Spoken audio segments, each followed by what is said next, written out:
Hello दोस्तों, आपका स्वागत है एक और बेहतरीन वीडियो में। तो आज का हमारा टॉपिक है क्लास 12 केमिस्ट्री चैप्टर 4 रासायनिक बलगीति का इम्पोर्टेंट टॉपिक है आभासी एकाणुक अभिक्रिया। जो हमारे देखिए बोर्ड परीक्षा में कितनी बार आया, 2011 में आया, 13 में आया, 15 में आया, 18 में आया और 22 में आया है। तो ये बहुत इंपॉर्टेंट टॉपिक है, इस बार भी आ सकता है। तो आइए हम इसको देखेंगे क्या होता है आभासी एकाणुक अभिक्रिया। तो पहले हम इसकी परिभाषा देख लेते हैं। 3 नंबर का आता है हमारे बोर्ड परीक्षा में, और आप जिस तरह से मैं लिख रहा हूँ इसी तरह से आपको बोर्ड परीक्षा में लिखना है। पहले पहले परिभाषा फिर समीकरण। तो आइए लिखते हैं इसको। पहले जान लेते हैं समीकरण, इसकी परिभाषा क्या होती है। आभासी एकाणुक अभिक्रिया की परिभाषा ध्यान से देखिएगा। वह अभिक्रिया जिसकी कोट एक हो परंतु आणविकता एक न हो, आभासी एकाणुक अभिक्रिया कहलाती है। जिसकी कोट एक हो और आणविकता एक ना हो, आभासी एकाणुक अभिक्रिया कहलाती है। तो दोस्तों, अगर आपको कोट और आणविकता नहीं पता है तो आपको डिस्क्रिप्शन में लिंक मिलेगा, वहां से जाके वीडियो देख लीजिए, आपको अच्छी तरह से समझ में आ जाएगा। तो वही पे टॉपिक पे आते हैं हम। ये आभासी एकाणुक अभिक्रिया समझ लिया आपने क्या होता है। जिसकी कोट एक हो और आणविकता एक ना हो तो क्या होगा, वो हमारा होगा क्या, आभासी एकाणुक अभिक्रिया कहलाएगी। देखिए हम समीकरण लिख लेते हैं, पहले क्रिया कराते हैं हम। पहले हम चीनी का क्रिया कराएंगे जल से। अभी आपको समीकरण द्वारा समझाते हैं। देखिए माना कि हमने चीनी से क्रिया कराया, देखिए C12H22 और O11 प्लस H2O। इसकी क्रिया हम कराएंगे H प्लस आयन की उपस्थिति में। तो क्या बनेगा, C6H12O6 प्लस C6H12O6।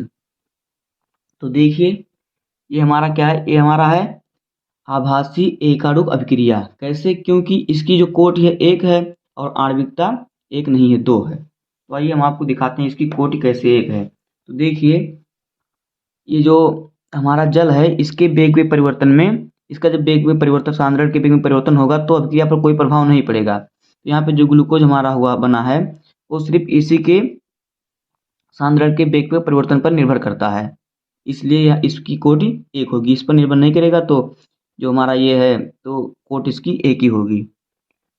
अब देखिए इसकी आणविकता क्या होगी। तो इसकी जो अभिक्रिया की कोटि होगी, यहाँ पे लिख देता हूँ, अभिक्रिया की कोटि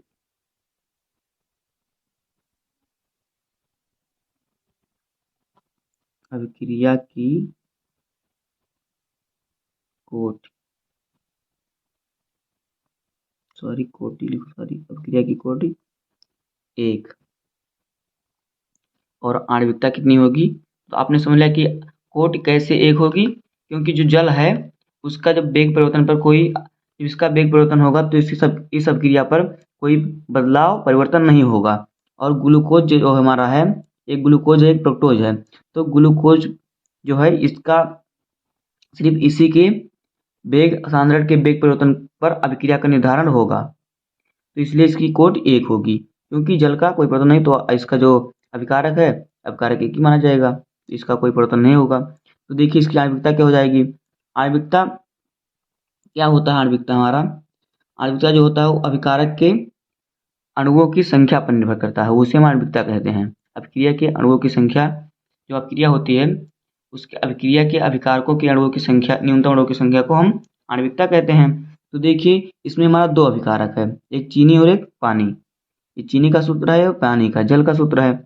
देखिए जो हमारी जो अभिक्रिया होगी, अभिकारक दो हैं तो अणुओं की संख्या दो हो जाएगी। तो जो अभिकारक दो हैं तो आणविकता भी दो होगी। तो यहाँ पे लिख देते हैं आणविकता दो है,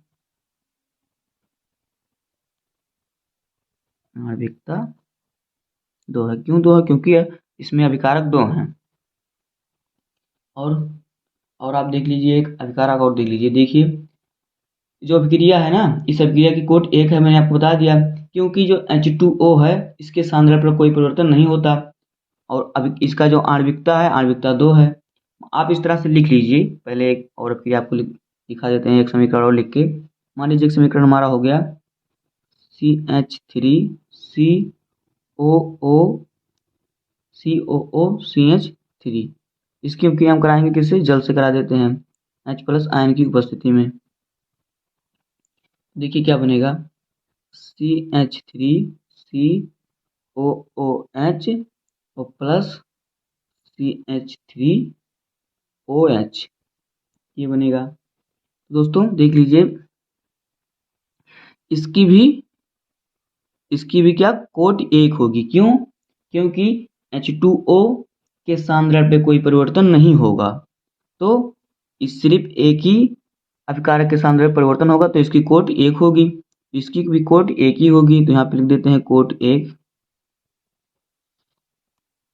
एक होगी। और आणविकता 2 होगी। क्यों? क्योंकि अभिक्रिया में 2 अभिकारक हैं, तो आणविकता भी 2 होगी। तो यहाँ पे लिख देते हैं आणविकता 2। आणविकता 2। अगर आपको ना समझ में आएगा तो मैं लिख देता हूँ, जिससे आपको अच्छी तरह से समझ में आ जाएगा। आधार यहाँ पे लिख देते हैं। मान लीजिए कि देखिए, ध्यान से पढ़िएगा, इन दोनों अभिक्रिया जो हैं, इन दोनों अभिक्रिया में देखिए लिख देते हैं, आपको भी बोर्ड परीक्षा में इसी तरह से लिखना है। इन दोनों, तभी आपको फुल मार्क्स मिलेगा। इन दोनों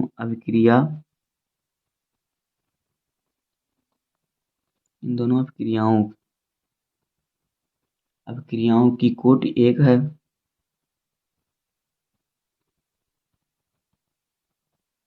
कोट एक है। कोट एक है क्योंकि देखिए कोट एक क्यों है? क्योंकि जो H2 हमारा है, H2O जो है जल हमारा है, H2O जल के सांद्रण में कोई परिवर्तन नहीं होगा। ये सांद्रण में कोई परिवर्तन नहीं होगा। कोई परिवर्तन नहीं होगा या होता, कोई परिवर्तन नहीं होता। देखिए H2O का जब सांद्रण होगा तो इस अभिक्रिया जो हमने अभिक्रिया कराई है, दोनों अभिक्रिया, इसमें कोई परिवर्तन नहीं होता। जो हमारा होता है ये आभासी एकाणुक अभिक्रिया, उसमें कोई परिवर्तन नहीं होता।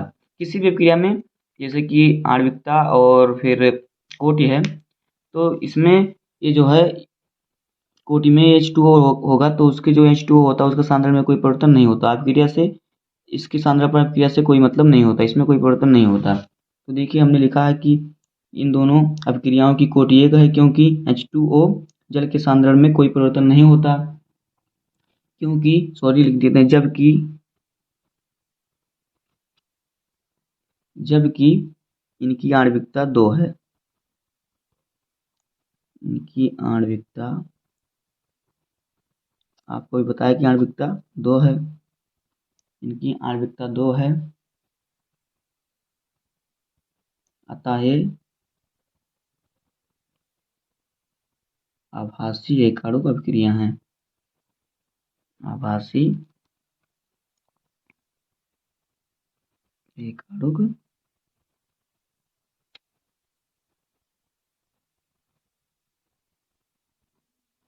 अभिक्रिया हैं। बस इतना ही दोस्तों आपको लिखना होगा, आपको फुल मार्क्स मिलेगा। दोस्तों उम्मीद है कि आपको ये टॉपिक अच्छे से समझ में आ गया होगा। अगर वीडियो भी पसंद आया होगा, और अगर वीडियो पसंद आया हो तो वीडियो को लाइक कर दीजिएगा, और चैनल पर नए हैं तो सब्सक्राइब कर दीजिए। मिलते हैं किसी नेक्स्ट वीडियो में, तब तक के लिए धन्यवाद। जय हिंद। और हाँ, एक कमेंट जरूर कीजिएगा।